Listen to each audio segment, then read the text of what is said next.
Hello guys, welcome back to my channel. আজকের ভিডিওতে যে টপিকটা নিয়ে ডিসকাস করব সেটা হচ্ছে আজকের মার্কেটটা কেমন ছিল এবং আগামী দিনে মার্কেটের জন্য কিছু ইম্পর্টেন্ট নিউজ। তো প্রথম কথা হচ্ছে আজকে যে মার্কেটটা দেখলাম একদম সকাল থেকে একতরফাভাবে যথেষ্ট বুলিশ টাইপের মার্কেট। গত পরশু দিন এফআইআই স্ট্রংলি বাইং ছিল সমস্ত জায়গাতে, অপশান থেকে শুরু করে ফিউচার থেকে শুরু করে। সেই বিষয়টা নিয়ে আমি অলরেডি ডিসকাশন করেছিলাম, পরশু নয়, আই মিন ফ্রাইডে। তো সেই কারণে আজকে এক্সপায়ারি, সো কন্ট্রাক্টগুলো প্রত্যেকটা উপরের দিকে যাবে, এটা খুবই স্বাভাবিক, কারণ বড় প্লেয়ারদের পয়সা বানাতে হলে এই জাতীয় জিনিসই করতে হবে। তো সেই কারণে আমি গতকাল যে পোস্টটা আপনাদের দিয়েছিলাম ইউটিউব কমিউনিটি পোস্টের মধ্যে, আপনি দেখতে পাবেন যে সেখানে আমি 25,300 থেকে 25,000 অবধি একটা স্ট্র্যাঙ্গেল বানাতে বলেছিলাম। যদি আপনি এই স্ট্র্যাঙ্গেলটা বানিয়ে থাকেন, ইজিলি পয়সা বানাতে পেরেছেন, রাইট? কারণ মার্কেটে এই জায়গার মধ্যেই টোটালি এক্সপায়ারিটা হলো। এখন বুলিশ মোমেন্টামের জন্য যে কথাটা ছিল আমার, গতকালের পোস্টটা যদি আপনি দেখেন, যে 25,200কে যদি ব্রেক করে তারপরে একটা বুলিশ মোমেন্টাম হতে পারে।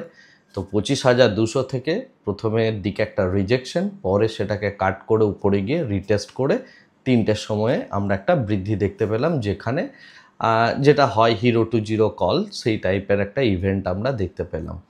বাট যেটা ইম্পর্ট্যান্ট সেটা হচ্ছে এই জায়গায় 25,250 কাছাকাছি জায়গায় ক্লোজিং দেওয়া এবং মার্কেটের এই যে বুলিশনেসটা, এটা সম্পূর্ণভাবে কিন্তু ইন্ডিকেশন দিচ্ছে যে মার্কেটের মধ্যে স্লাইড একটা বুলিশ ভাব অলরেডি চলে এসছে। যেটা গত ফ্রাইডেতে যে এফআইআইয়ের বাইং ছিল সেখান থেকেই বিষয়টা মোটামুটিভাবে আন্দাজ করা যায় বা বোঝা যায়। তো মার্কেটের যে স্ট্রাকচারটা রয়েছে এটা হচ্ছে, তার কারণ হচ্ছে যে বিভিন্ন রকম বিজনেস ডিলগুলো একের পর এক হয়ে যাচ্ছে। বিজনেস ডিল বলতে এখানে আমি যেটা বোঝাচ্ছি, প্রচুর কোম্পানি রয়েছে যারা একের পর এক অর্ডার বুক কন্টিনিউয়াসলি পেতে থাকছে। ফর এক্সাম্পল, গতকালের কথা যদি বলি, আমরা আদানি এন্টারপ্রাইজকে একটা অর্ডার পেতে দেখেছি, তার সাথে এনসিসি একটা বড় অর্ডার বুক করেছে এবং বুলেট ট্রেনের জন্য প্রায় 2,000 বা 4,000 এরকম কিছু একটা, সম্ভবত 2,000 কোটি টাকার একটা প্রজেক্ট এলঅ্যান্ডটি বুক করেছে, রাইট? অর্থাৎ ডিল সাইন হয়ে গেছে ইন্ডিয়ান গভর্নমেন্টের সাথে।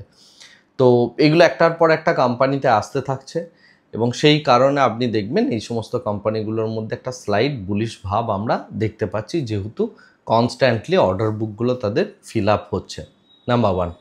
সেকেন্ড যে বিষয়টা, মেটাল সেক্টর, তার সাথে কিছুটা পরিমাণ আপনার মেটাল, তার সাথে কিছুটা পরিমাণ আইটি, এই যে সেক্টরগুলো রয়েছে এই সেক্টরগুলোর মধ্যে কিন্তু আমরা বুলিশনেস দেখতে পাচ্ছি। তার সাথে পিএসইউ ব্যাংকসের মধ্যে যথেষ্ট ভালো একটা বুলিশনেস রয়েছে, যেটা দীর্ঘ কিছুদিন যাবৎ চলছে, লাস্ট যদি আমরা 7-8 দিনের কথা বলি। তো সেই সমস্ত কিছু মিলেই মার্কেটের মধ্যে একটা স্লো বাট স্টেডি, খুব ধীরে ধীরে একটা বুলিশ ভাব কিন্তু রয়েছে।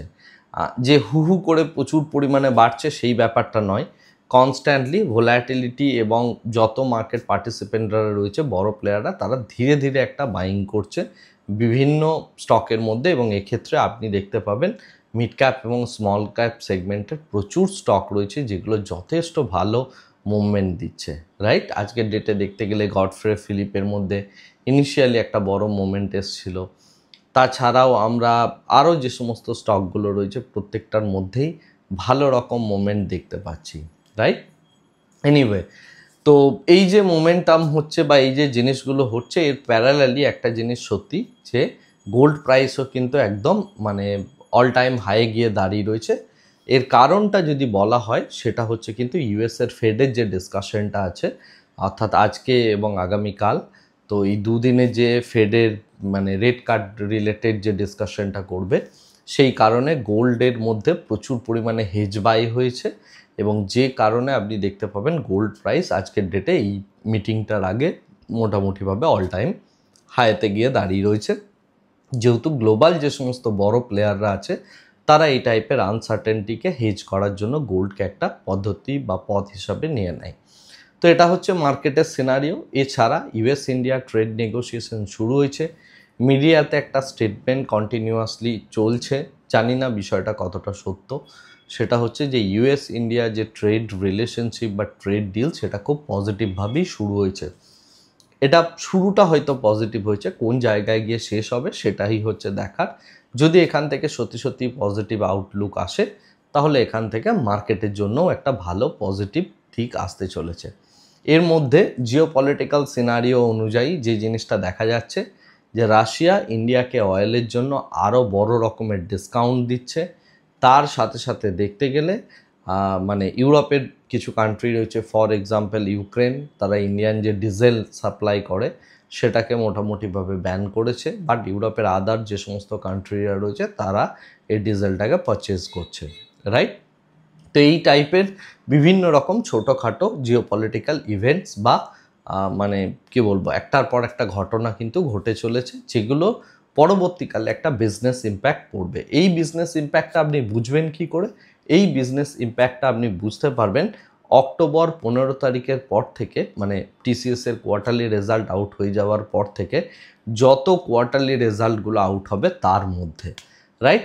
যেহেতু জিএসটির মধ্যে একটা বড় রকমের রেট কাট হয়েছে, তার সাথে কনজামশনকে বুস্ট করা হয়েছে, এবং প্রত্যেকটা, আমরা যদি এই মুহূর্তে অটো সেক্টরের কথা দেখি, অটো সেক্টর ভীষণভাবে বুলিশ। তার কারণ হচ্ছে এই সামনে উৎসবের মরশুম এবং তার সাথে জিএসটির রেট কাটের ফলে অটোর মধ্যে মিড রেঞ্জের যে সমস্ত অটো কারগুলো রয়েছে তার মধ্যে বেশ ভালো রকমের একটা বুলিশনেস এসছে, রাইট? সেটা মারুতি সুজুকি থেকে শুরু করে এমএনএম থেকে শুরু করে আপনি যেগুলোই দেখবেন প্রত্যেকটার মধ্যেই, রাইট? তো এই যে অটো সেগমেন্টের বুলিশনেস বা আদার যে সমস্ত কনজিউমার সেগমেন্টের বুলিশনেস, এইগুলো প্রত্যেকটা কিন্তু কিছুটা প্রভাব পড়বে এই কোয়ার্টারলি রেজাল্টে, বাকি প্রভাবটা পড়বে নেক্সট কোয়ার্টারলি রেজাল্টে। নেক্সট কোয়ার্টারলি রেজাল্টে আমরা খুব ভালোভাবে পুরো জিনিসটা দেখতে পাবো, বাট এই কোয়ার্টারলি রেজাল্টে অ্যান্টিসিপেশন বেসড কিছু কিন্তু আমাদের মানে টু সাম এক্সটেন্ট কিছুটা জিনিস আমরা বুঝতে পারবো বা ফিল করতে পারবো প্রত্যেকটার কোয়ার্টারলি রেজাল্ট দেখলেই। বাট এরপরে জানুয়ারি কোয়ার্টারের যে রেজাল্টটা বেরোবে সেই রেজাল্টটা আমি খুব শিওর যে খুব ভালো বেরোবে। তার কারণ এই জিএসটি রেট কার্ড বা এই যে মানে রেনি সিজনটা যাচ্ছে, যেখানে চাষাবাদ হচ্ছে ইত্যাদি ইত্যাদি জিনিসপত্রগুলো, সেই প্রত্যেকটা জিনিসের এফেক্ট কিন্তু আমরা দেখতে পাবো হচ্ছে একদম জানুয়ারি কোয়ার্টারে। তো জানুয়ারি কোয়ার্টারে গিয়ে আমরা একটা ভালো রেজাল্ট ডেফিনেটলি পাবো। তো মার্কেটের মধ্যে যারা medium term to long term view নিতে পারেন, সেই জায়গা থেকে দেখতে গেলে ভালো একটা সময় আসছে বলে আমি মনে করছি। এবং এই জায়গা থেকে ছোট ছোট করে যে সমস্ত স্টক বা আপনি যে সমস্ত স্ট্র্যাটেজিগুলো অ্যাপ্লাই করেন, সেই প্রত্যেকটা স্ট্র্যাটেজিকে অ্যাপ্লাই করে ধীরে ধীরে ছোট ছোট বাইংগুলো করতে পারেন, রাইট? আর হেজ করার জন্য, বাইংটাকে হেজ করার জন্য গ্লোবাল প্লেয়াররা যে কাজটা করে সেটা হচ্ছে গোল্ডকে বাই করে রাখে। আমি সম্ভবত এপ্রিল মে মাস নাগাদই বলেছিলাম যে এই মুহূর্তে থেকে যদি আপনাকে ইকুইটিতে ইনভেস্টমেন্ট করতে হয়, সেই ইনভেস্টমেন্টটাকে দুটোভাবে ডাইভার্সিফাই করে নেওয়া উচিত। একটা হচ্ছে 50% গোল্ডে দিয়ে দেওয়া উচিত, 50% ইকুইটিতে দিয়ে দেওয়া উচিত। যদি সেইটা আপনি করে দেন, আপনার পুরো যে মানে প্রফিটেবিলিটিটা রয়েছে সেটা ব্যালেন্স আউট হয়ে যাবে, রাইট? তো গোল্ড পুরো স্মল ক্যাপের মতোই বিহেভ করেছে লাস্ট 2 to 3 ইয়ার্সের কথা যদি আমরা বলি, পুরো স্মল ক্যাপের মতোই গোল্ড একদম টোটালি একটা বিহেভিয়ার দেখিয়েছে। তো সেই টাইপের সমস্ত কিছু জিনিসগুলো বা ইভেন্টগুলো রয়ে চলছে একটার পর একটা। তো দেখা যাক রেট কাট কোন জায়গায় গিয়ে দাঁড়ায় বা ফেডারেল রিজার্ভ কী ডিসিশনস নেয়, আর আমাদের এখান থেকে ইউএস ইন্ডিয়া ট্রেড নেগোসিয়েশনস থেকে কি আউটলুকটা বেরিয়ে আসে।